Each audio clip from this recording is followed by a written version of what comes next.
പ്രിയമുള്ളവരെ, വചനജ്വാല 1718 ദിനത്തിലേക്ക് പ്രവേശിക്കുന്ന ഇന്ന് മെയ് 15 വെള്ളിയാഴ്ച എല്ലാവർക്കും ഏറ്റവും സുന്ദരമായ ഒരു സുപ്രഭാതം ആശംസിക്കുന്നു.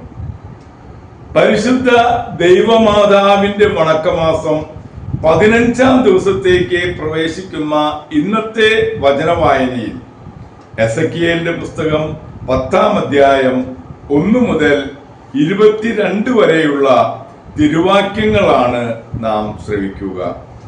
കർത്താവിന്റെ മഹത്വം ദേവാലയം വിടുന്നു. ഞാൻ നോക്കി, അതാ കെരൂബുകളുടെ മീതെയുള്ള വിധാനത്തിൽ അവയുടെ തലയ്ക്ക് മുകളിലായി ഇന്ദ്രനീല നിർമ്മിതമായ സിംഹാസനം പോലെ എന്തോ ഒന്ന്. അവിടുന്ന് ചണവസ്ത്രധാരിയോട് ആജ്ഞാപിച്ചു, നീ കെരൂബുകളുടെ കീഴിലുള്ള ചക്രങ്ങൾക്കിടയിലേക്ക് പോവുക.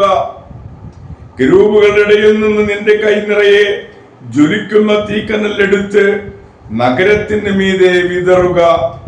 ഞാൻ നോക്കി നിൽക്കെ അവൻ പോയി. അവൻ ഉള്ളിൽ കടന്നപ്പോൾ കെരൂബുകൾ ആലയത്തിന്റെ തെക്കുഭാഗത്ത് നിൽക്കുകയായിരുന്നു. അകത്തളത്തിൽ ഒരു മേഘം നിറഞ്ഞു നിന്നു. കർത്താവിന്റെ മഹത്വം കെരൂബുകളിൽ നിന്ന് ഉയർന്ന് ആലയത്തിന്റെ പടിവാതിക്കലേക്ക് പോയി. ആലയം മുഴുവൻ മേഘത്താൽ നിറഞ്ഞു. അങ്കണമാകെ കർത്താവിന്റെ മഹത്വ ശോഭയാൽ പൂർണിതമായി. സർവശക്തനായ ദൈവം സംസാരിക്കുമ്പോഴുള്ള സ്വരം പോലുള്ള കെരൂബുകളുടെ ചിറകടി ശബ്ദം പുറത്തെ അങ്കണം വരെ കേൾക്കാമായിരുന്നു. അവിടുന്ന് ചണവസ്ത്രധാരിയോട് തിരിയുന്ന ചക്രങ്ങൾക്കിടയിൽ നിന്ന് കെരൂബുകൾക്കിടയിൽ നിന്ന് അഗ്നി എടുക്കുക എന്ന് ആജ്ഞാപിച്ചപ്പോൾ അവൻ അകത്ത് കടന്ന് ചക്രത്തിന് സമീപം നിന്നു. കെരൂബുകൾക്കിടയിൽ നിന്ന് ഒരു കെരൂബ് തങ്ങളുടെ ഇടയിലുള്ള അഗ്നിയിലേക്ക് കൈനീട്ടി അതിൽ നിന്ന് കുറച്ചെടുത്ത് ചണവസ്ത്രധാരിയുടെ കയ്യിൽ വെച്ചു. അവനത് വാങ്ങി പുറത്തേക്ക് പോയി. കെരൂബുകൾക്ക് ചിറകിൻ കീഴിൽ മനുഷ്യകരത്തിന്റെ രൂപത്തിൽ എന്തോന്നുള്ളതായി കാണപ്പെട്ടു. ഞാൻ നോക്കി, അതാ കെരൂബുകളുടെ സമീപത്ത് 4 ചക്രങ്ങൾ. ഓരോ കെരൂബിനും സമീപം 4 ചക്രങ്ങൾ വെട്ടിത്തിളങ്ങുന്ന ഗോമേതകം പോലെ. 4നും ഒരേ രൂപമാണുണ്ടായിരുന്നത്. ഒരു ചക്രം മറ്റൊന്നിനുള്ളിൽ എന്ന പോലെ കാണപ്പെട്ടു. 4 ദിക്കുകളിൽ നിന്നും ഏതിലേക്കും അവയ്ക്ക് പോകാമായിരുന്നു. പോകുമ്പോൾ അവ ഇടം വലം തിരിയുകയില്ല. മുൻചക്രത്തെ അനുഗമിച്ച് മറ്റുള്ളവ സഞ്ചരിക്കുമ്പോൾ അവ ഇടം വലം തിരിഞ്ഞിരുന്നില്ല.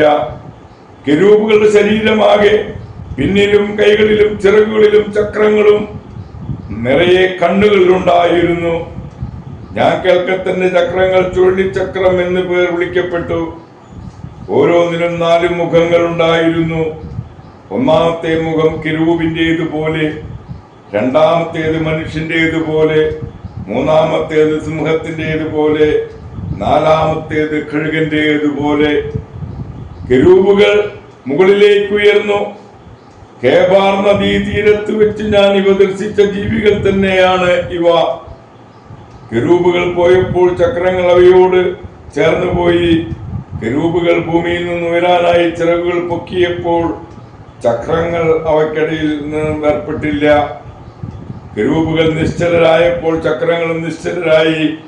കെരൂബുകൾ ഉയർന്നപ്പോൾ ചക്രങ്ങളും ഒപ്പം ഉയർന്നു. കാരണം ആ ജീവികളുടെ ആത്മാവ് അവയിൽ ഉണ്ടായിരുന്നു. കർത്താവിന്റെ മഹത്വം ആലയത്തിന്റെ പടിവാതിക്കൽ നിന്ന് പുറപ്പെട്ട് കെരൂബുകളുടെ മേലെ നിറഞ്ഞു. ഞാൻ നോക്കി നിൽക്കെ കെരൂബുകൾ ചിറക് വിടർത്തി ഭൂമിയിൽ നിന്ന് ഉയർന്നു. അവ പോയപ്പോൾ സമീപത്തായി ചക്രങ്ങളും ഉണ്ടായിരുന്നു. കർത്താവിന്റെ ആലയത്തിന്റെ കിഴക്കേ കവാടത്തിങ്കിൽ അവൻ നിന്നു. ഇസ്രായേലിന്റെ മഹത്വം, ദൈവത്തിന്റെ മഹത്വം അവയുടെ മുകളിൽ നിലകൊണ്ടു. കേബാർ നദീ തീരത്ത് വെച്ച് ഇസ്രായേലിന്റെ ദൈവത്തിന്റെ കീഴിലായി ഞാൻ കണ്ട ജീവികൾ തന്നെയാണ് ഇവ. ഇവ കെരൂബുകളാണെന്ന് ഞാൻ മനസ്സിലാക്കി. ഓരോന്നിനും 4 മുഖങ്ങളും 4 ചിറകുകളും ഉണ്ടായിരുന്നു.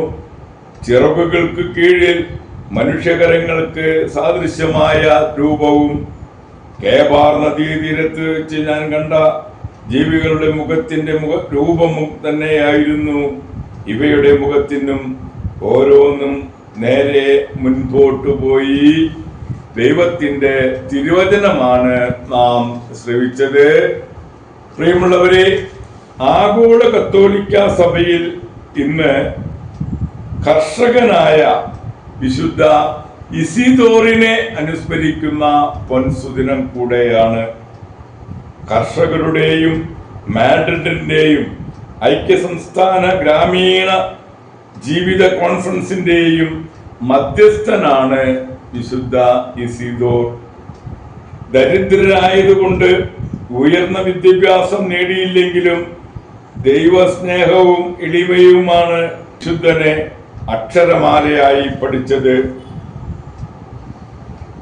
ഉഴവും കിളയുമാണ് ഇസിദോറിന്റെ ജോലി കഴിയുമ്പോൾ പ്രാർത്ഥന.